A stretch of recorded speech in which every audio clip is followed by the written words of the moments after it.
Welcome to Nonprofit Nerd Impact Unleashed. Get ready to dive into the world of nonprofit leadership and sustainability, where the passion and unstoppable dedication of those making a real impact are celebrated. With your host, Jarrett Ransom, get ready to explore inspiring stories and game changing strategies of nonprofit leaders from across the sector. In this season, we're focusing on critical management challenges that are key to the long-term success of nonprofit organizations. Nonprofit Nerd Impact Unleashed is your go-to podcast for no-nonsense, in-depth conversations with the real-life superheroes of the nonprofit sector. Get ready to unleash your inner nerdiness and learn how to navigate and overcome the challenges that help build stronger, more sustainable organizations. Now, let's dive in and harness the collective power of our nonprofit networks to create lasting change. Welcome back, my friends. Today's episode is a bit of a personal one for me. Guest Liz Brailsford joined me from the Dallas-Fort Worth area. She is president and CEO of the World Affairs Council of Dallas-Fort Worth. It's personal because Liz and I met when we were young girls growing up in rural South Carolina. Luckily, we've remained connected, and over the years, we have both witnessed one another's personal and professional growth. Liz currently sits front and center in navigating our current climate and economic landscape in a nonpartisan way, a fierce nonpartisan way, you'll hear her say. Her leadership style consists of many things, but the two that really stood out to me were her focus on listening and being flexible. She also puts a lot of value into her team and supports a culture of wellness. Please listen in to this conversation and stay until the very end because Liz also shares her personal list of what she believes it takes to be successful. Before we hear from Liz, please allow me the opportunity to give a shout out of gratitude to this season's podcast sponsors. Thank you, Bloomerang and Chazen. Your support in these conversations are greatly appreciated. Now let's hear it from Liz. Well, I'm thrilled to have you, Liz. Thank you so much. And for those of you listening, I always like to give this nugget of information. Liz and I go back to our childhood years. We grew up in the same rural South Carolina community. So it is really nice when our paths have crossed professionally. So Liz, welcome and thank you for saying yes. It is such a pleasure, Jarrett. And yes, I feel like I don't really remember a life without you in it. And we would cross paths in school and brownies and sports and our older brothers' lives and their sports and whatever else. So it's a pleasure to be with you today. And I've loved to watch your trajectory and honestly, explosive growth through your years. So I appreciate everything that you do. Thank you. Well, right back to you, sister. And I would love, share with our listeners who may not know who you are, what you do, because I am equally floored, equally impressed, because you are doing great things in the Dallas-Fort Worth community, but truly globally. So tell us a little bit about your role. Well, thank you for having me again, and thanks for the opportunity. So I am the president and CEO of the World Affairs Council of Dallas-Fort Worth. And essentially, we are a nearly 75-year-old organization, fiercely partisan, I must add, and we might get into that a little bit more, but a fiercely nonpartisan nonprofit that's really focused on engaging and educating the Dallas-Fort Worth community that you mentioned on all matters of international, national, and local importance. And how long have you been there?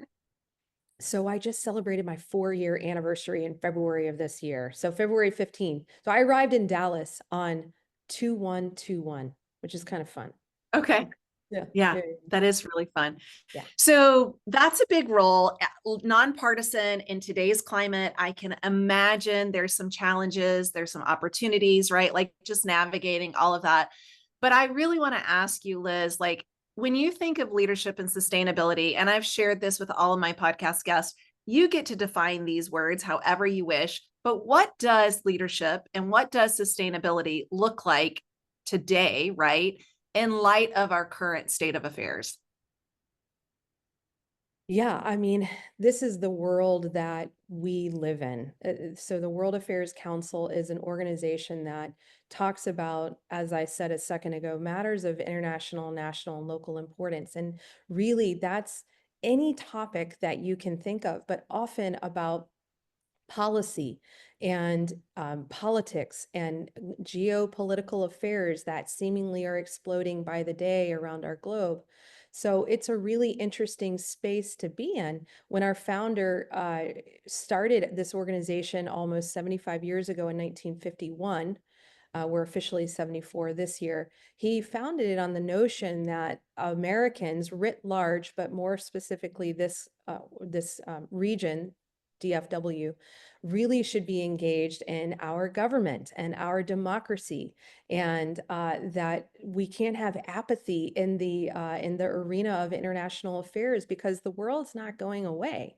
In fact, in my view, it's getting smaller by digital connectivity and innovation, and so we can either stick our heads in the sand or we can engage, and it's going to impact you whether you want to engage or not. And this is not a partisan issue. It's not a partisan statement. It's just fact, and it's nonpartisan. And so as we have progressed in time, and we're in a little bit of a murky climate right now, there's a lot of change going on, a lot of upheaval in policy.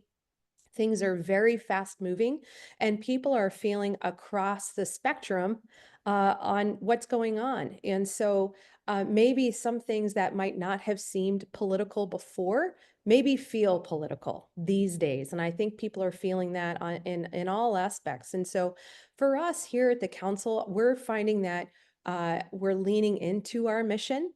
So I have said 1,000,000 times in my own community with our staff and with our friends and stakeholders and donors, I believe from the bottom of my heart that our mission is more critical than ever.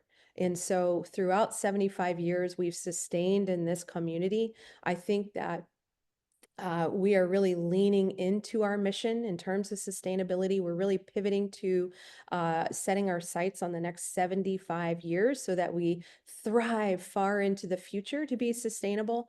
But in terms of leadership, I think it's really just leaning into our mission and really putting our ear to the ground.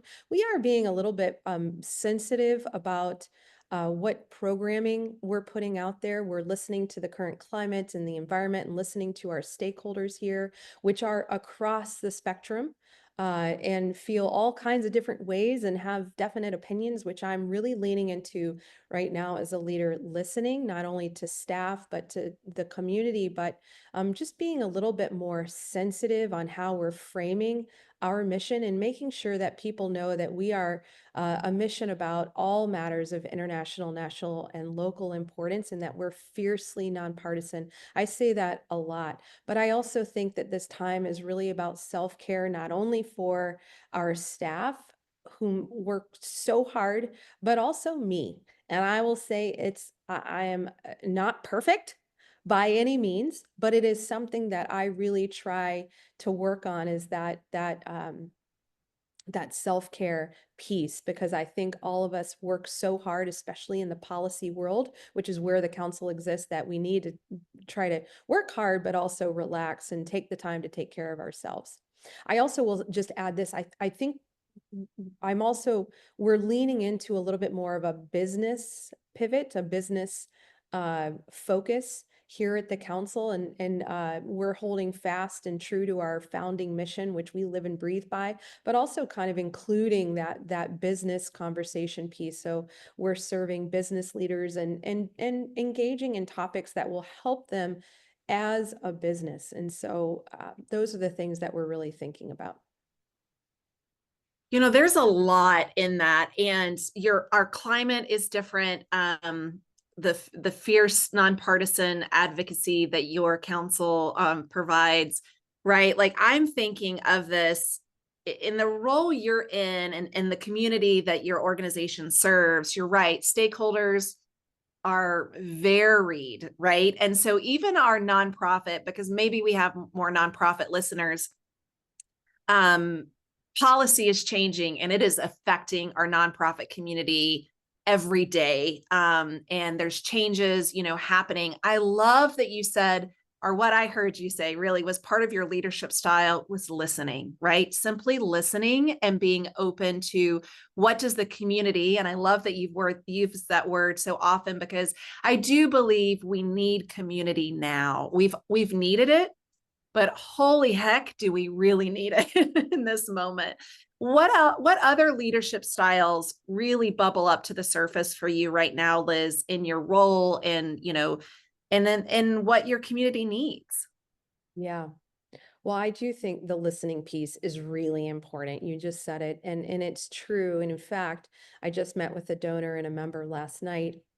And I mean, my role is internally focused. I'm responsible for all things about mission and vision and strategy, but also I'm very externally focused, meeting with all kinds of external stakeholders. And I think that listening piece is so important. And so I think that I'm just really leaning into that. I am hearing many different viewpoints on what's going on, and our programming reflects those different viewpoints. I mean, we're doing things, for example, after I met with this donor last night, we had at one of our 70 speaker programs of the year, and this was about the US national debt. And what was beautiful about last night is we had a former president and CEO of the Dallas Federal Reserve Bank, and then also an economist, a leading expert economist from the DFW community, which is even cooler.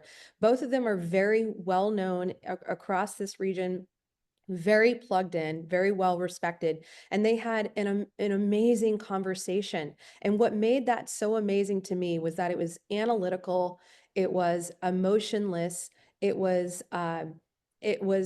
conflicting at some points. Their views didn't always merge and agree, and that's the beauty of what we do here for our community is offering a place to come learn without the bias, without the emotion. And what we say is we go beyond the headlines. And I'm varying a little bit from your question, but I just wanted to explain the importance of how we're providing the services we do, and then also that listening piece. So I went from that donor meeting and really am listening to what his needs are. And there he had concerns about the current climate that we're in, and also about how the council operates, and no concerns about how we operate, I guess, but really about what's your view on everything going on. And so anyway, the listening is so important. But I think as a leader right now, I feel that my leadership style is really warm and compassionate. I'm communicative. I'm flexible. As a leader, I know that our people, our staff here work so very hard that I think that flexibility piece is important. I also have really high expectations, most importantly, and first and foremost, of myself. For sure. But I also have high expectations of the team. I'm highly motivated. And so I also surround myself here with a staff that are also highly self-motivated. They work really hard. But again, I think we have to lean into that self-care and flexibility right now, because it is a really uncertain environment that we all exist in. And that framework can be hard. And so we want to encourage that, the self-care whenever we can. Absolutely. I know most of our listeners are listening as opposed to watching, but when you said you have high expectations, I kind of smiled because I had this exact conversation last night with someone, right, where they said to me, "You really have high expectations." And I said, "Yes, I do. First and foremost on myself, next on everyone else, because I do believe we can achieve that level that we desire, right? It's going to take some work." So pivoting into achieving what we desire, I'm curious, Liz, if you can share an example of how you at the council, right, have adapted your organization to the changing economic and social landscape, most particularly in a nonpartisan way. Gosh, yeah. I mean, I think that there is a little bit of a hunker down mentality going on right now, possibly not only with our organization, but other organizations across this region, but probably writ large around the nation. I think that there is just such an air of uncertainty that hunker down a little bit, listen, and then be a little sensitive around the messaging, around the milestones that you're putting out or the action points that you're putting out. I think we need to plan a little bit more carefully when we're talking about releasing new dates of action or campaigns or whatever it may be. We're being careful about that. I also just we're really looking at the messaging that we put out in terms of wording, what's on our website. We're just being responsive to the environment. And for me, Yeah. I am fiercely, and I'm going to say that word again because I'm so convicted on our mission, but I'm fiercely protective of our mission. I mean it Yeah. from the bottom of my heart. And I already said it, I'll say it again. I believe our mission is more important than ever. And so because of that, I need us to not only survive, but thrive far into the future. And so some of the things that we've done since I came to the council around a little over 4 years ago, I was at our national office at the World Affairs Councils of America in DC before this. I've been in the network for going on 10 years. I think it's about 8 this year.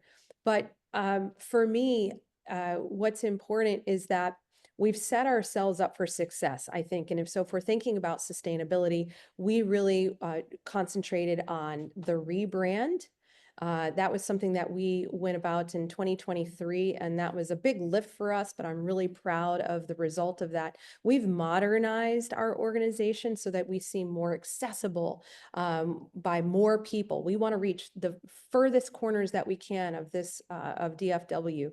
And so another thing, besides rebranding to kind of lift the brand, become more modern, is become more classic, I think. Another thing that we did is to tap into the youth and the pipeline that we want to build for sustainability. And so that is, we created a young professionals advisory committee, a little bit of a junior board, if you will, although I don't really like that term, but the young professionals advisory committee is like a board.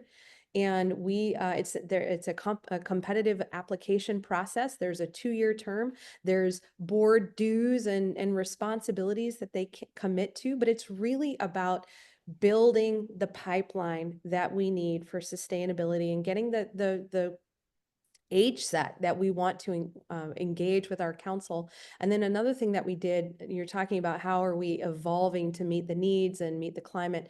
Another thing that we've done is, and this is really about our populations as part of the council who are a bit older, we've created an online series. It's called Real Time Report to really be responsive to what's going on in the world at that moment. But also it's just a convenience factor for some of our members who might be getting a bit older and it's harder for them to get around. So we're putting in all the pieces to set ourselves up for success, really. But I answered that a little bit in 2 pieces of what are we doing to kind of respond to the environment right now, but also how are we setting ourselves up for success and sustainability going forward. And that's so important. And I know you've mentioned, a lot with your staff and the self-care and even for yourself, right? Like, and I admit that's the hardest thing for me. People say, well, just put it on your calendar that you're going to the gym or you're going to a massage or you're going to for whatever. I am the first one to take it off and say, oh, I can squeeze something else here. So I want to ask, maybe one of our final questions is, how are you investing in your staff's professional development? I heard flexibility was something that you practice often with your team. What other ways are you supporting and pouring into your staff right now, whether it's professional or that personal development side? Yeah, it's hard, isn't it? And as a Yeah. nonprofit, that's the hardest question because we're all these scrappy, resourceful, entrepreneurial people making the mission happen. We have so much heart for our mission, so it's hard. One of my principles as a leader is operational efficiency and excellency. It's so important to me. But also, more important than anything is my people, is the staff, are my teammates. We're all in the trenches together. If we didn't have them, we wouldn't have anything. And so they're the number one important thing to me as part of this organization. And so because of that, We choose them carefully. They're amazing human beings. They work incredibly hard. I already said they're high performing or highly motivated, but they are high performing. They're really high quality. I know they're going to get their work done. So the thing about balancing professional development with operational excellency, which I talk about a lot actually, is I know that they're going to get their work done. I trust them. And if there is an individual pursuit around professional development, then I really encourage that. And so they should, and we ask them about this every year in their performance review, their annual review every year, to make sure that they're kind of on their track of their journey as well. And so that's included in the conversation, but I really encourage it because I know they're going to get their work done. I trust them. They work so hard. And if they work so hard, they need to be able to have the flexibility to balance individual pursuits and make it a little bit more enjoyable through that lens as well. It's important.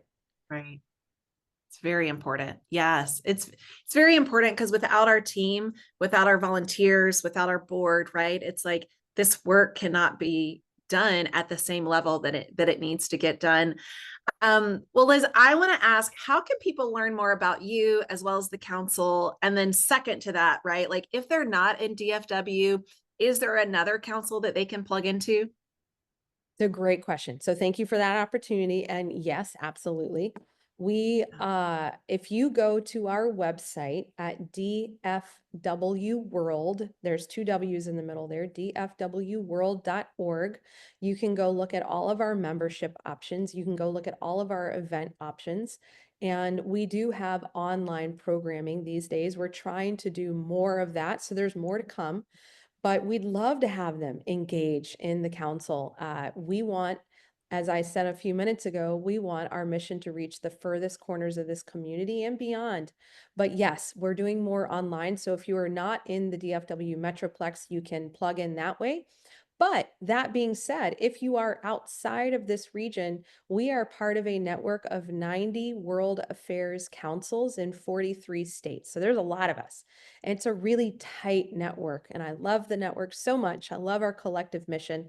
And I would say that not all of the councils are named World Affairs Council of XYZ or XYZ World Affairs Council. There were no branding requirements when we started 107 years ago now this year in New York City after World War I. And so you will find some that have the Utah Council for Global Diplomacy, by the way, is more in that. There's the World Oregon, there's the Global Santa Fe. So there are different names, but if you look up the World Affairs Councils with an S of America, you'll find our entire networking. You can get in touch with them that way and look at all their websites. Well, thank you for that, because I'm sure some of our listeners are going to want to plug in, either to yours there at Dallas Fort Worth or other communities. Okay, before I let you go, I want to ask you, Liz, is there a takeaway or a final, piece of sage advice, anything that you would like to leave our leaders with today? Yes. And I'm glad you asked. Yeah, give it to me. Okay. I have some things that I live and breathe by personally as a leader, but also just I think can be applied to any leader across any sector. And then I want to leave you with a final list of what I have devised in my life as the list to follow if you want to be successful. And so I'll end with that list. And I actually have my notes open. So if you're watching this by chance, you're going to see me look at notes, and I apologize, but I don't want to mess it up because it's an important list to me. So anyway, okay. I think that when you're a leader and you are trying to find success, I think building a case statement is really helpful. And that can be helpful on any type of small project or a large initiative. I think making sure to nail the case statement, making sure there's a business case for what you want to do, that there's justification and rationale and logic and and buy-in, those things are important. But I think honing the why in everything you do will help. And this is regardless of what you do.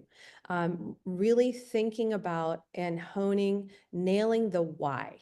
Also, keep pushing and persevering. I know that all of us in our lives as human beings have had really tough times. It is inevitable. It's a part of life, but just please keep pushing. Please keep persevering. Believe in yourself. You're going to have horrible times.